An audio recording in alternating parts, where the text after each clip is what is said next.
Nós daremos continuidade ao nosso roteiro de estudos no capítulo de número 21 da Confissão de Fé de Westminster. Nós estamos falando sobre o culto religioso e o domingo, o dia do Senhor.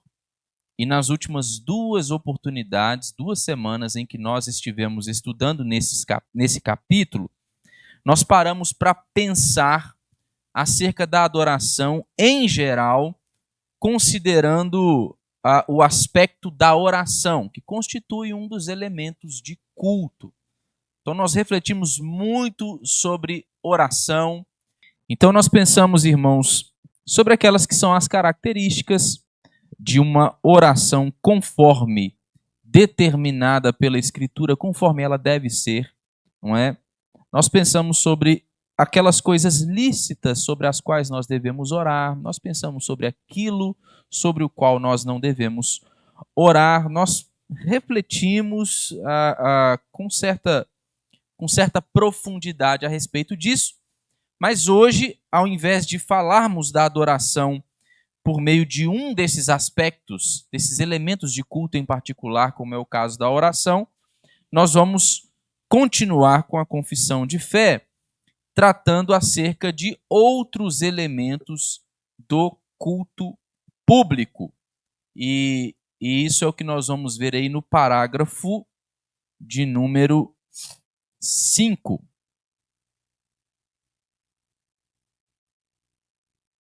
Espera aí, vamos lá. Isso. Parágrafo de número 5 da confissão. Eu lerei, os irmãos podem acompanhar aí na projeção.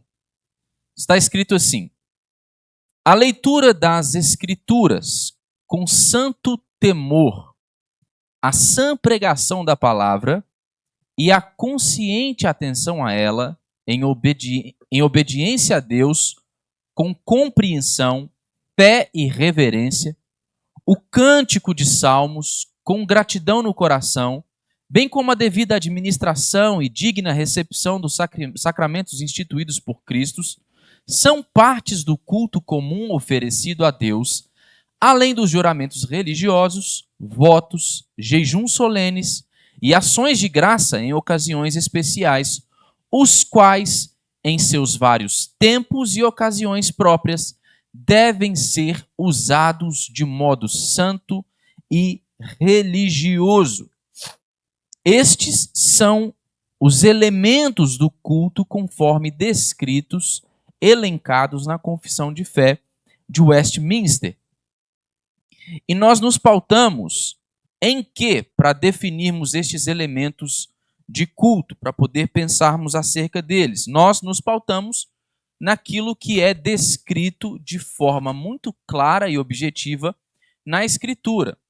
Nós já consideramos aqui, irmãos, que existem outras tradições dentro da fé cristã que acreditam que, para além daquilo que é descrito na Escritura de maneira normativa a respeito dos elementos que compõem o culto, existe a possibilidade de que sejam incorporados outros elementos. Isso, segundo alguns irmãos de outras tradições, não avilta a adoração solene e o culto público do povo de Deus. Contudo, a nossa visão, e essa visão ela é amplamente difundida na confissão de fé e em nossos documentos de fé, de um modo geral, nós acreditamos que o que constitui uma adoração aceitável ao Senhor é aquele culto que acontece de acordo com a determinação do próprio Deus segundo as Escrituras. Então, somente aquilo que pode ser provado pelas Escrituras como sendo vontade de Deus é o que deve ser aceito no culto cristão. É mais ou menos nesse contexto que os irmãos da Assembleia de Westminster eles estavam vivendo quando redigiram este documento. Esses irmãos ingleses, eles de tradição reformada, assim como outros irmãos de tradição reformada, eles já vinham sofrendo sanções muito sérias por parte do governo, de um modo geral, do poder estatal, acerca da forma como eles prestavam culto ao Senhor. Por isso que há uma atenção muito específica, muito especial nesse documento quanto à natureza do culto público, daqueles que são seus elementos, de como a Escritura ela dirige, determina, normatiza o culto público. Porque, por exemplo, para que se tenha ideia, naquele contexto, a Igreja Católica Romana, quando ainda imperava, e enquanto assistia o avanço e o crescimento de movimentos reformados nos países em que ela detinha o poder do Estado, ela costumava a impor a todos os cidadãos de um determinado lugar. Era assim na Escócia, era assim na Inglaterra, por exemplo, naquele tempo. Era comum que eles impusessem a forma através da qual o culto deveria ser prestado pelos cidadãos de um modo geral. Então você não podia faltar ao culto e você não podia abrir mão daqueles princípios reguladores de culto que eram que eram endossados pelo poder do Estado com a autoridade do magistrado da Igreja de Roma. E qual é o problema, né? Os nossos irmãos aqui, eles estavam lutando para poder mostrar que havia um problema muito sério com a inserção de uma quantidade invariável de elementos no culto, ou no caso, nas chamadas missas, que não tinham qualquer respaldo ou embasamento bíblico para que fizessem parte da experiência do ajuntamento solene dos crentes. Eles criam que era a Escritura que dava ordens acerca do culto público e que essa experiência ela era um tanto mais simples, mais objetiva para o povo de Deus. Mas eles incorporavam muitos elementos que fizeram com que o culto viesse a se tornar algo um tanto confuso, especialmente para aqueles que faziam parte do culto. Então havia uma quantidade de elementos constituídos naquele tempo que determinavam, por exemplo, que a leitura de textos da Escritura fossem feitos em latim, o que não era a língua comum dos fiéis de um modo geral. Então a maioria daquelas pessoas que não fizessem parte do clero ou do magistrado, ou que tivessem ou fizessem parte de uma classe social mais privilegiada, eles participavam daquilo assim, só de corpo presente. Não havia o elemento da compreensão, do entendimento, da razão, porque eles estavam ouvindo algo que não era comum para eles. Os cânticos que eram entoados, normalmente eram entoados por corais, canto lírico, com muitas divisões de vozes, muita complexidade, o que impedia o canto congregacional. Então, há uma série de movimentos dentro da tradição reformada que visam um rompimento com essa tradição católica romana que impunha a participação do culto segundo as normas estabelecidas pela Igreja Romana. Estava lendo a respeito disso em uma oportunidade e eu vi que era comum que em casos em que um cidadão deixasse de participar do culto segundo, né, essas normas estabelecidas pelo Estado, juntamente com a Igreja de Roma, ele era multado. A primeira pena para ele é que ele era multado. Naquela época, na França, por exemplo, ele era multado em 100 francos. O escritor desse livro que eu estava lendo, para que a gente tenha uma ideia, ele é inglês, e ele fala que naquele tempo, 100 francos era mais ou menos o equivalente a 50 libras, o que era muito dinheiro. Porque o que normalmente um trabalhador comum naquele tempo fazia de renda no ano era algo em torno de 2 a 5 libras. De 2 a 5 libras. No ano! E se ele não participasse do culto segundo as normas estabelecidas pelo Estado e pela Igreja de Roma, ele tinha que pagar uma multa de 100 francos, que era equivalente a 50 libras. Se ele não tivesse condições de pagar essa multa, ele ficava preso por 6 meses. Se ele fosse um reincidente, ele poderia pegar prisão perpétua. É nesse cenário que os nossos irmãos estão discutindo acerca do culto público e de como nós devemos observar a Escritura e aquilo que ela determina. Porque há um rompimento, um avanço da tradição e da fé reformada nesses ambientes, e eles podem finalmente prestar culto ao Senhor, e não é sem razão que eles dão tanta atenção a isso e falam com clareza, determinam sem qualquer sombra de dúvidas que somente aquilo que pode ser provado pelas Escrituras é que constitui o elemento de culto cristão de fato. Nada mais. Isso é importante que nós consideremos. Por quê?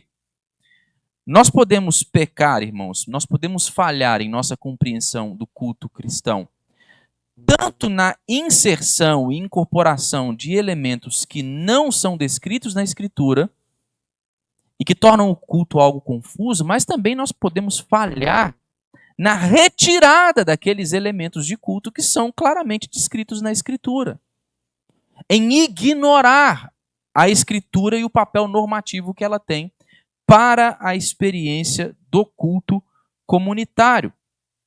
E quais são, então, os elementos dessa adoração verdadeira que nós estamos falando sobre elas aqui, conforme nós vimos? São os elementos reconhecidos também, não só pela confissão de fé, como nós lemos, mas aqueles descritos no Catecismo Maior, na questão de número 108. Veja só o que diz o Catecismo Maior. Eu vou ler aqui porque ali ficou pequeno para mim. Questão de número 108 diz: quais são os deveres exigidos no segundo mandamento? E aqui eles vão postular aqueles que são os elementos de cultos. Alguns deles, né?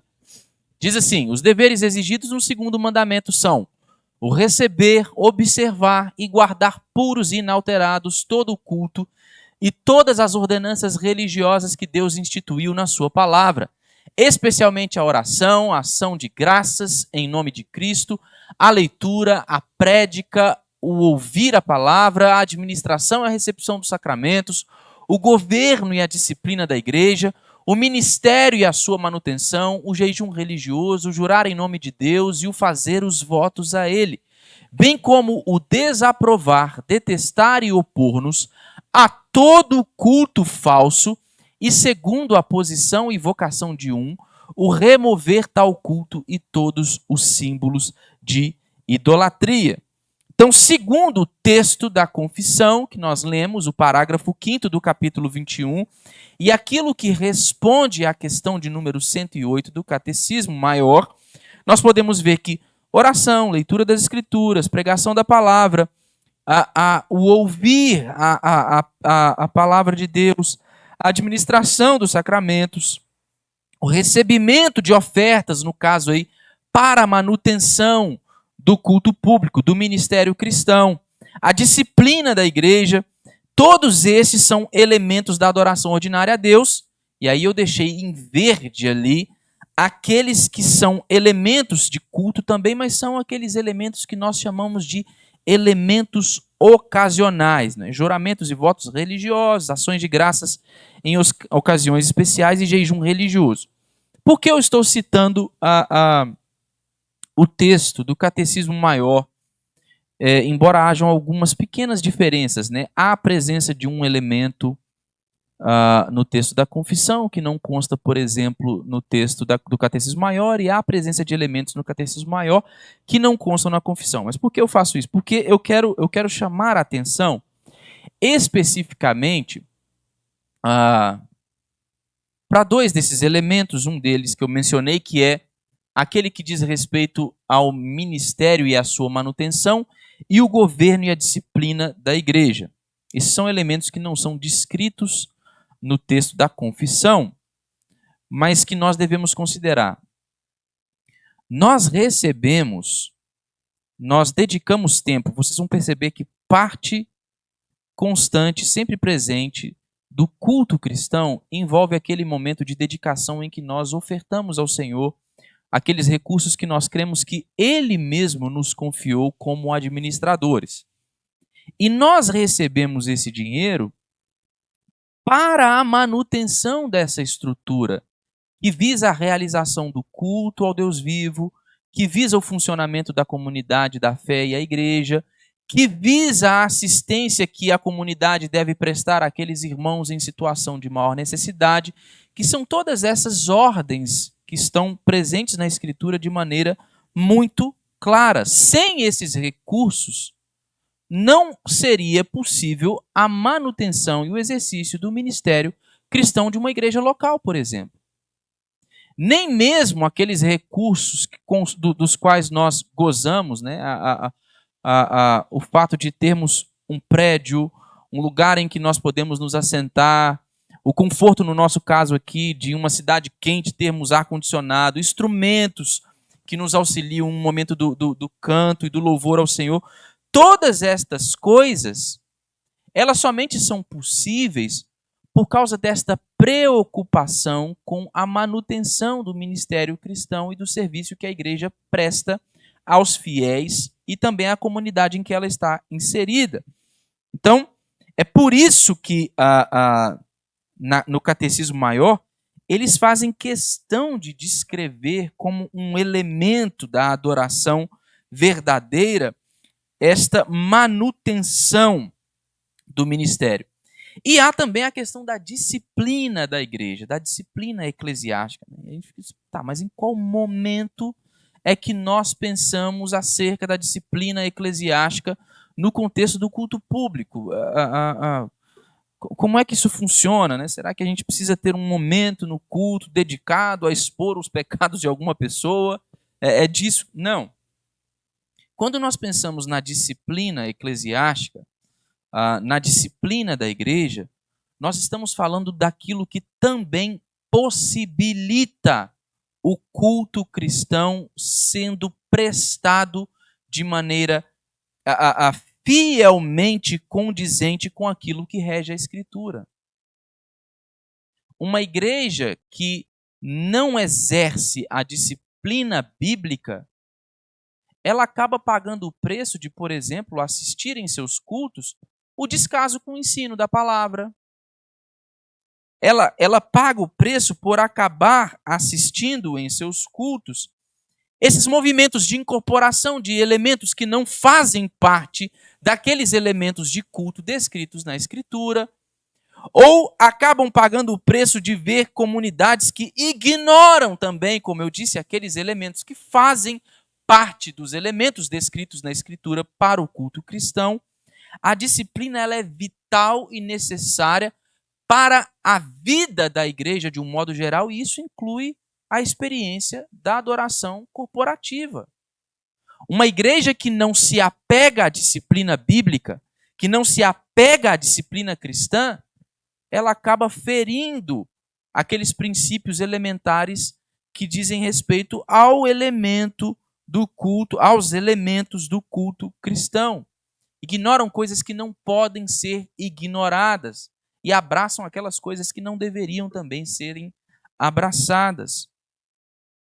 Então, eu queria frisar estes dois aspectos porque eles são importantes para que nós compreendamos toda a discussão em torno dos elementos do culto cristão, conforme descritos na confissão de fé. Então veja o que nós lemos no texto da confissão em primeiro lugar. Diz que a leitura das Escrituras com santo temor é um elemento do culto público.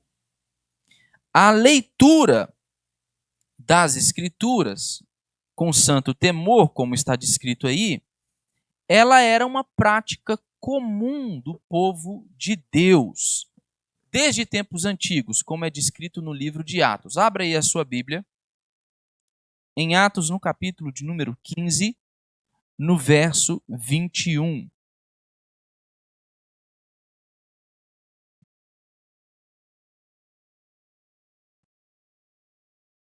Atos capítulo de número 15, versículo de número 21. Quem encontrar pode ler para nós.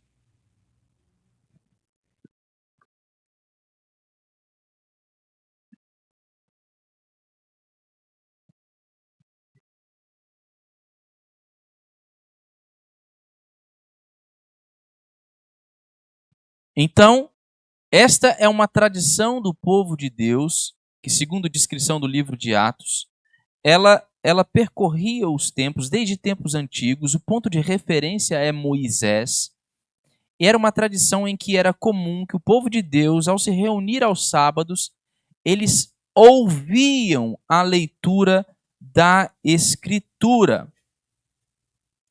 E olha, isso é importante nós considerarmos a importância, é importante nós considerarmos a necessidade da leitura do texto sagrado, não como um ato irrefletido qualquer, mas especialmente naquele contexto, porque veja só, irmãos, não só no contexto dos tempos bíblicos, mas mesmo no contexto em que os nossos irmãos da Assembleia de Westminster redigiram esse documento, era muito comum, era comum que a ampla maioria da civilização não tivesse acesso ao estudo.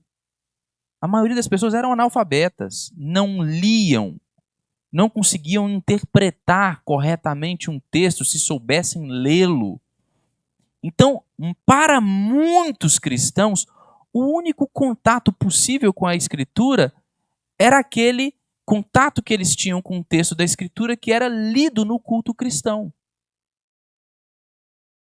Se você for pensar na cultura dos tempos bíblicos, em que mulheres normalmente não tinham acesso à educação como tinham os homens, essa experiência aos sábados nas sinagogas, em que ouvia-se o texto da Escritura sendo lido, era o único contato que muitas dessas mulheres poderiam ter com o texto da Escritura. Por isso que nós lemos a Escritura no culto. Não é uma coisa irrefletida, sem sentido, sem razão. É porque nós estamos a continuar com uma prática que remonta a tempos muito distantes. E que são defendidas e disseminadas e ensinadas pela Escritura. Então, a leitura da palavra de Deus, ela constitui um elemento de culto.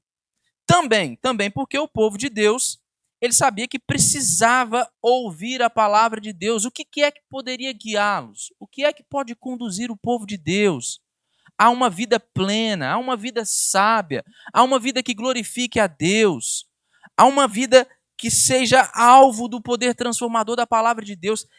A palavra de Deus, de fato, a própria Bíblia, ela enfatiza para nós o benefício e a bênção que Deus envia quando a sua palavra ela é lida, ela é ouvida e ela é guardada.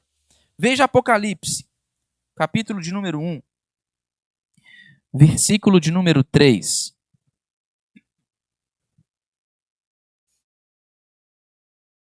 Quem encontrar pode ler para nós. Apocalipse, capítulo 1, versículo 3.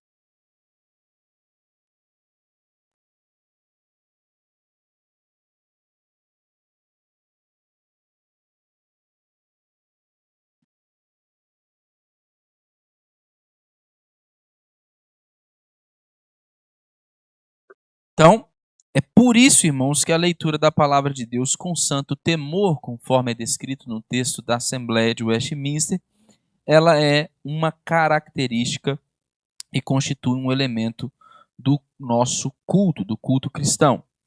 Uma outra parte normal do culto é a sã pregação da palavra e a consciente atenção a ela em obediência a Deus, com compreensão, fé e reverência. Há um dos membros da Assembleia de Westminster, chamado Anthony Burgess, que ele comentou que os pregadores eles têm de vestir os seus sermões diante do espelho da palavra. Eles têm de pregar os seus sermões assim como eles leem a Escritura, ou seja, de maneira fiel, de maneira que esteja em consonância com aquilo que ensina o texto sagrado. Não é sem razão que a palavra de Deus ela nos ensina quanto à necessidade de que os ministros de Deus, aqueles que são responsáveis por essa tarefa, eles devem se ocupar com a pregação fiel da palavra. É o que está descrito, por exemplo, na segunda carta de Paulo a Timóteo, no capítulo 4, no verso 2. Quem encontrar pode ler para nós. 2 Timóteo, capítulo de número 4, versículo de número 2.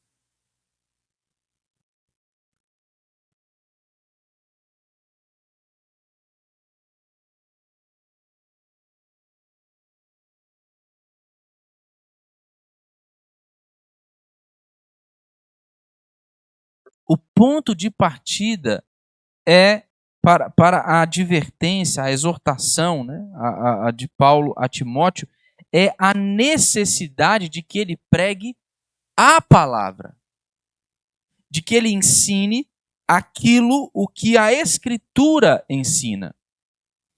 E Paulo, escrevendo suas cartas a Timóteo, faz questão de lembrá-lo de que este foi o modo como Timóteo foi educado pelos seus familiares, ouvindo a palavra de Deus, a sã pregação da palavra de Deus. É desta maneira que ele tinha tido o seu ministério edificado. Irmãos, nós não devemos desprezar a necessidade de que os sermões proferidos, pregados em nossas igrejas, no culto público, eles devem ser sermões que ensinam de maneira clara aquilo o que está escrito na palavra de Deus. Sermões que expõem, explicam, aplicam de maneira fiel o conteúdo da Escritura.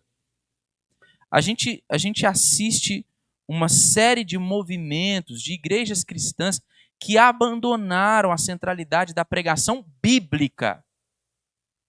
E a pregação para eles tornou-se qualquer outra coisa. É um momento de contar experiências, de dar testemunhos pessoais, às vezes, no caso de alguns personagens aí da igreja evangélica brasileira, é um meio de fazer comédia, piada, não é qualquer coisa. Irmãos, pregue a palavra. Esta é a instrução do próprio Deus aos seus ministros. A sã pregação da palavra de Deus é que constitui um elemento de culto verdadeiro. Não quaisquer outras invenções humanas. Não aquelas coisas que homens falam sem o respaldo da Escritura. Não aquelas coisas que homens falam de acordo com suas próprias experiências.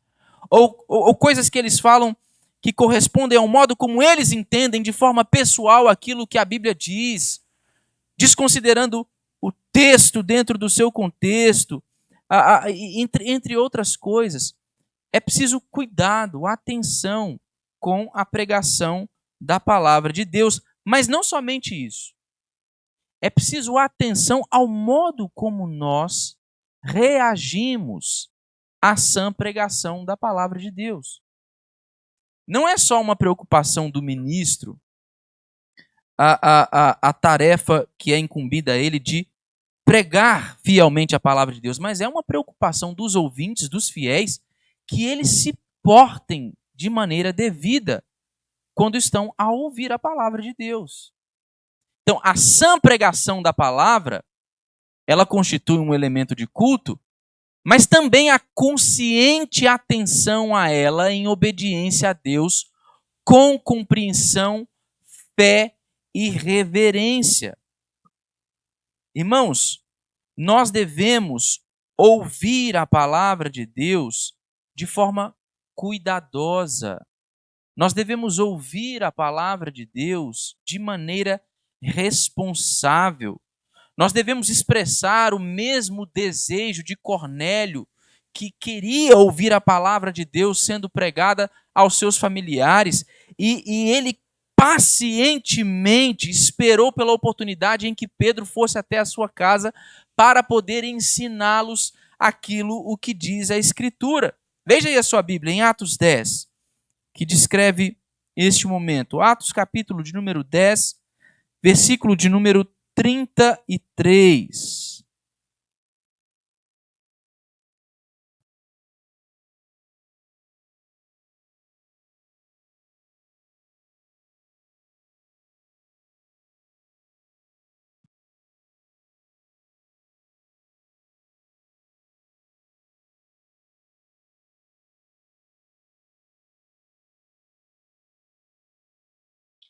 Esse espírito esperançoso de Cornélio, irmãos, é o espírito que nós devemos apresentar também quando nós estamos juntos, reunidos com o povo de Deus e quando nós estamos a ouvir a sã pregação da palavra de Deus. É preciso interesse, atenção, é preciso uma reflexão cuidadosa, responsável. Irmãos, é preciso ouvir de forma obediente. Tiago nos adverte, no capítulo 1 de sua epístola, no verso 22, que nós não devemos nos tornar ouvintes negligentes. O que é um ouvinte negligente? É aquela pessoa que ouve a palavra de Deus e não a coloca em prática. A advertência da Escritura é que nós, ao ouvirmos a sã pregação da palavra, então coloquemos em práticas aquelas coisas que nos estão sendo ensinadas na palavra do Senhor.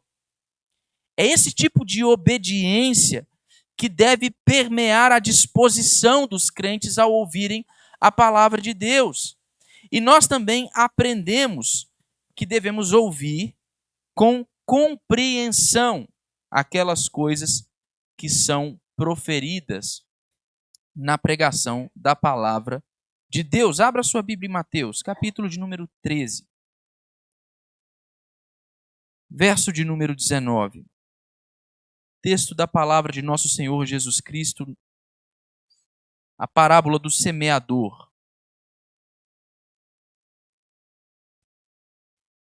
Mateus 13, versículo 19.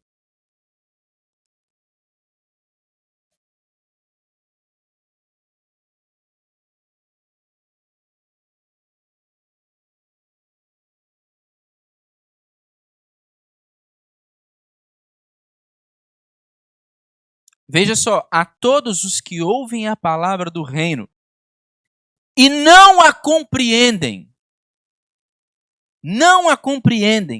vem o maligno e arrebata o que lhes foi semeado no coração. A nossa falta de compreensão, o que de alguma maneira reflete também a nossa falta de interesse e atenção na pregação da palavra de Deus, ela significa a nossa ruína espiritual, irmãos.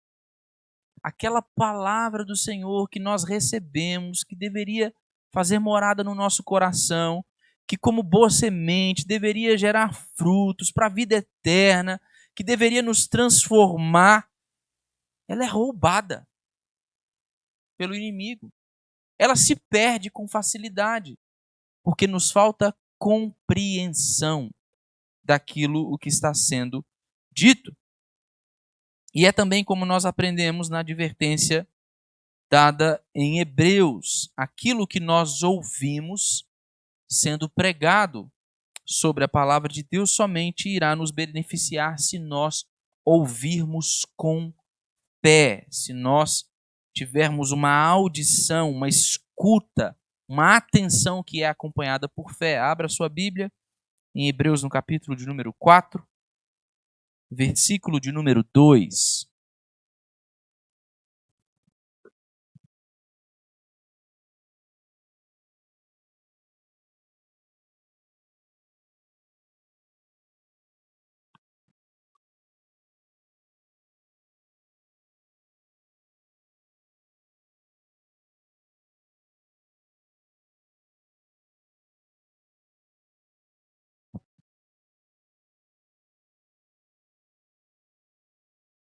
Ou seja, não há qualquer benefício para nós ouvirmos a palavra de Deus sem fé. Olha, você pode ouvir a Escritura sendo pregada atentamente. Você pode, em algum nível, até apresentar certa compreensão acerca do que está sendo dito, ensinado, com base na palavra de Deus. Mas se não há fé, se não tem fé, irmãos, isso não serve para absolutamente nada. Nós somente iremos nos beneficiar da pregação da palavra se a nossa atenção e o nosso ato de escutar a palavra pregada do Senhor for acompanhada de fé. E naturalmente nada disso vai ser alcançado se a palavra de Deus não for ouvida com reverência. Irmãos, nós não devemos nos portar de qualquer maneira no culto cristão. Nós não nos colocamos diante de Deus de qualquer maneira para ouvirmos a sua palavra, para sermos instruídos por ela. Irmãos, nós nos preparamos para isso.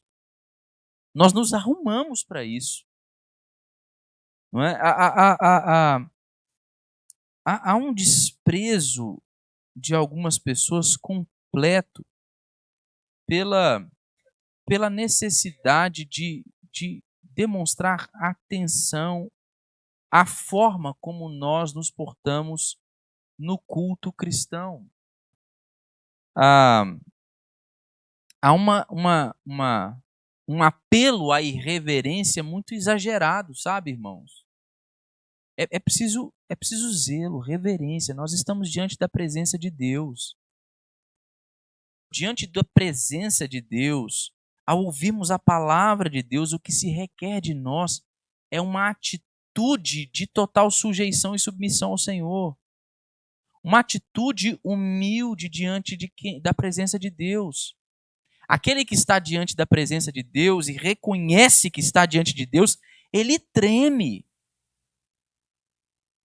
Mas às vezes a gente é meio desleixado, né? É um negócio irreverente demais. Não. É preciso reverência. É preciso reverência. Sem reverência, quaisquer outras dessas características que nós elencamos, a compreensão, uma escuta atenta, mesmo a fé que nós devemos apresentar, o nível de consciência, elas não são possíveis, irmãos. Elas não são possíveis. Diante da presença de Deus e diante do ensino da palavra de Deus, é necessário reverência, atenção à palavra lida ou pregada. É isso o que nós devemos fazer. Um outro elemento descrito no texto da confissão é o cântico de salmos com gratidão no coração. Não somente os nossos ouvidos devem estar prontos para ouvir a palavra de Deus, mas também os nossos lábios devem estar prontos a cantarem a palavra de Deus no culto público. Nós devemos cantar salmos com gratidão no coração. E há alguma discussão em torno desta expressão, né, do que diz respeito ao cântico de salmos. Há alguma discussão entre alguns estudiosos da nossa tradição, porque existem aqueles que acreditam que o que a confissão de fé está endossando e que o que os teólogos da Assembleia de Westminster endossavam era aquilo que é chamado de uma salmodia exclusiva. Então, o que se deve cantar no culto cristão? Somente o saltério que foi escrito, metrificado, de acordo com aqueles 150 salmos que estão escritos na palavra de Deus. É isso que se deve cantar, nada além disso. Enquanto eu lia sobre isso, inclusive me deparei com obras diferentes, em que alguns defendiam isso, outros entendiam que não. Mas existem algumas considerações que nós precisamos fazer, né? É salmodia exclusiva? Como é que é? Então, tem alguma coisa errada. No nosso culto não é o que nós estamos fazendo. Olha, eu acredito que não. Eu me apego àquilo que alguns irmãos acreditam acerca desses teólogos, e eu acho que com boa base e com uma boa argumentação. Primeiro, esses saltérios que, que estes nossos irmãos eles compuseram e que eram submetidos a uma avaliação muito criteriosa, né? Até mesmo a métrica, as melodias, a forma como as músicas funcionavam eram escritas, né, compostas por esses irmãos. Eles normalmente eram compostos de releituras, né, cantadas destes salmos da Escritura, mas eles continham outras canções e hinos que não correspondiam aos salmos.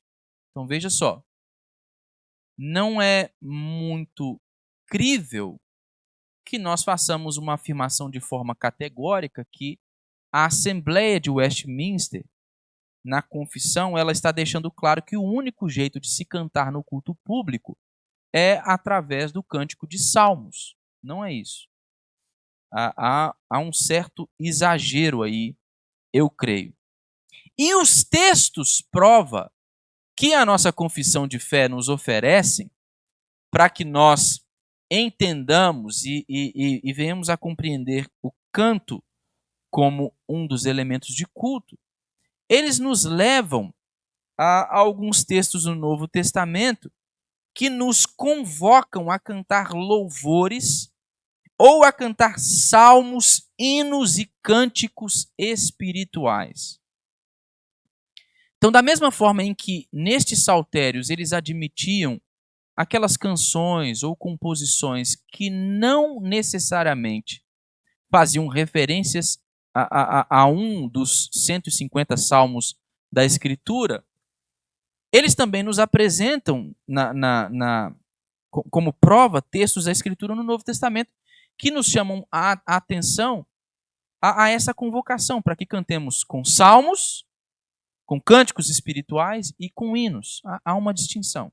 E tem um outro fator, que é o fator de que, normalmente, esta terminologia salmos, ela era utilizada para descrever algo mais, algo além dos 150 salmos descritos na Escritura, que estão presentes na Escritura.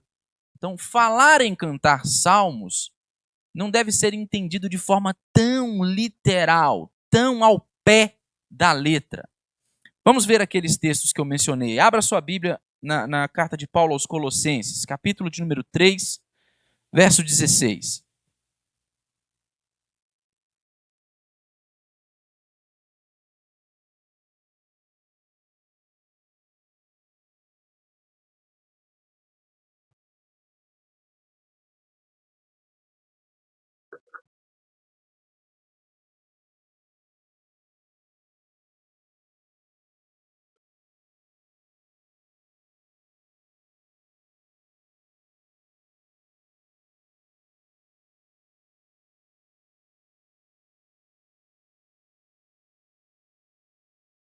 Agora alguém abra em Efésios, capítulo de número 5, versículo 19.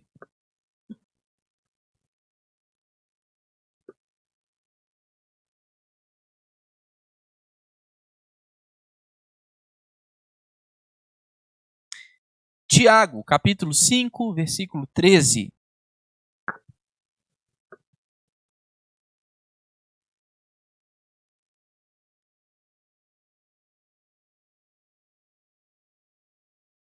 Então veja só, existe uma ordem clara da Escritura quanto ao papel e o lugar do canto na experiência do corpo de Cristo, da igreja, e em nenhum desses textos neotestamentários há uma menção específica, simplesmente, né, que determine apenas o canto dos salmos como o único jeito de cantar do povo de Deus no culto público. Olha, esses saltérios são belíssimos, sabe, irmãos? E E isso aqui não é nenhum endosso para que a gente despreze isso. Na verdade, seria bom que a gente resgatasse isso, né? São canções belíssimas. Mas há um problema, né, com o que eu julgo, o que eu acredito que, de alguma maneira, expressam um culto à forma, sabe?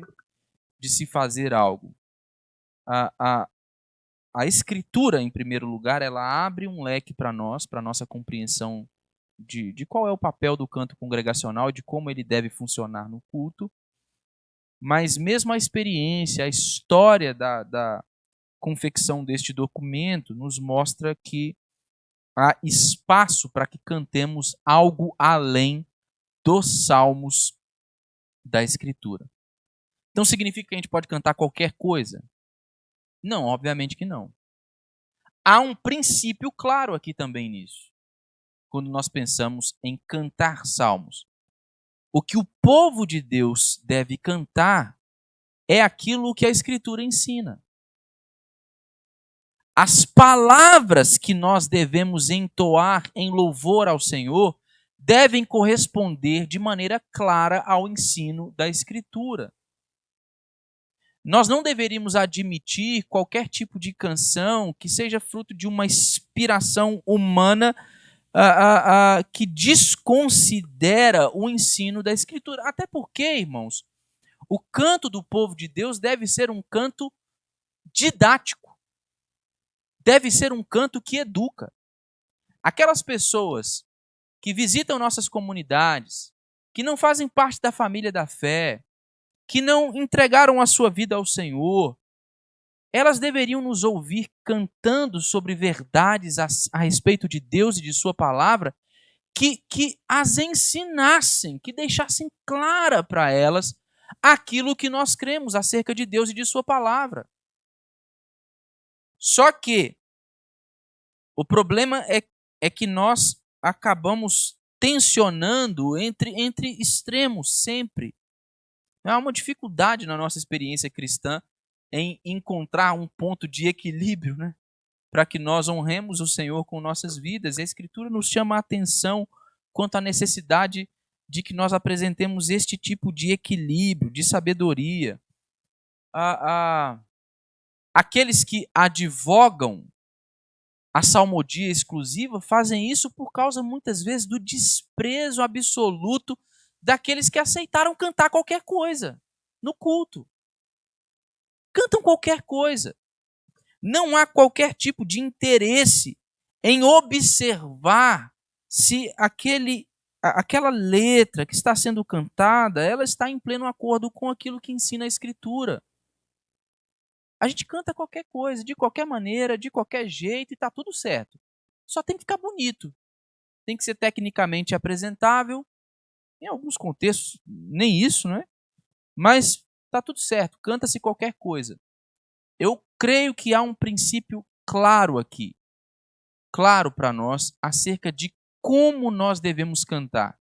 Não significa que nós devemos cantar apenas os salmos, mas, irmãos, o ponto de referência para nós é a palavra de Deus. É cantar aquilo o que a Escritura ensina. É isso que também nós deveríamos cantar. E nada além disso. Um dos outros elementos que está descrito aí é a devida administração e a digna recepção dos sacramentos instituídos por Cristo. Então, esse aqui é o aspecto final, irmãos, do que nós chamamos de culto comum, dos elementos comuns de culto. Existem aqueles elementos que, como eu disse, são os elementos ocasionais.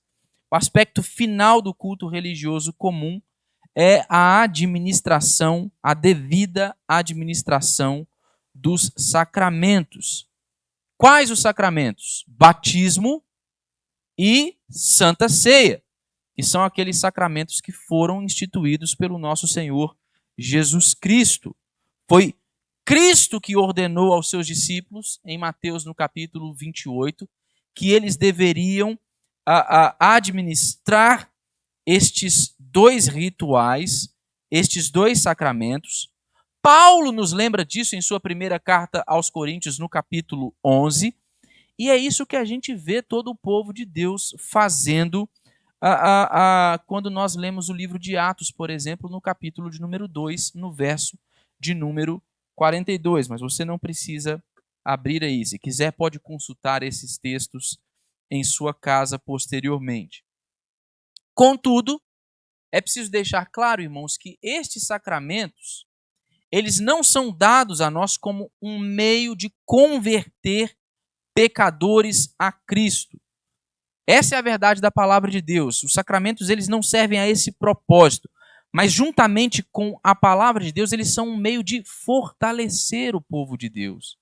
Eles são um meio de confirmar a fé dos crentes em seu coração, de comunicar uma graça especial da parte de Deus aos crentes. Isso porque foram instituídos por Jesus com a exigência de que continuem a ser praticados em sua igreja até o dia de sua volta.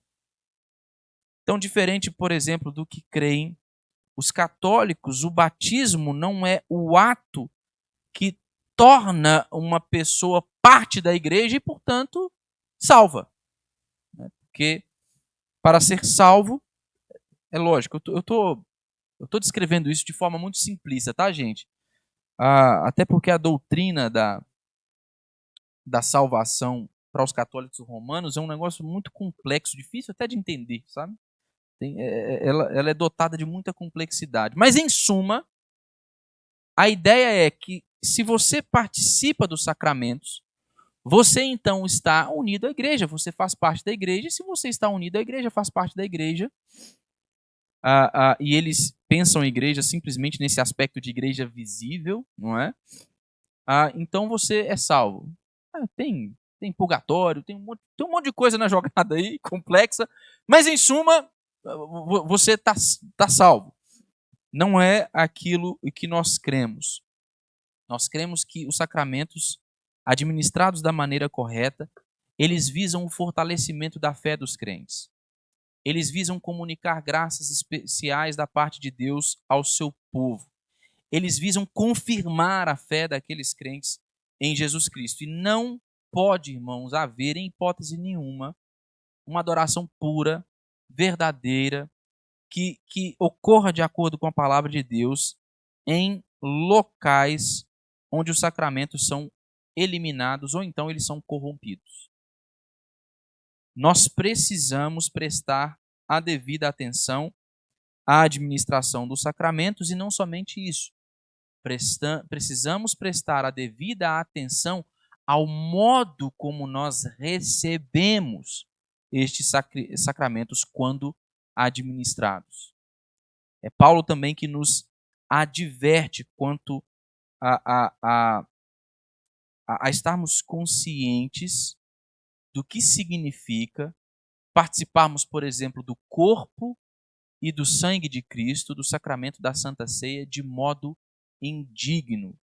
Não é? É preciso que nós nos dediquemos a considerar a seriedade tanto da administração dos sacramentos no culto público, quanto da nossa postura ao recebermos estes sacramentos quando administrados. Vou parar por aqui, vou parar nesses elementos que são parte do culto comum, e aí o reverendo Paulo, na semana que vem, dá prosseguimento aí com as partes ocasionais, os elementos ocasionais de culto e os parágrafos posteriores aí.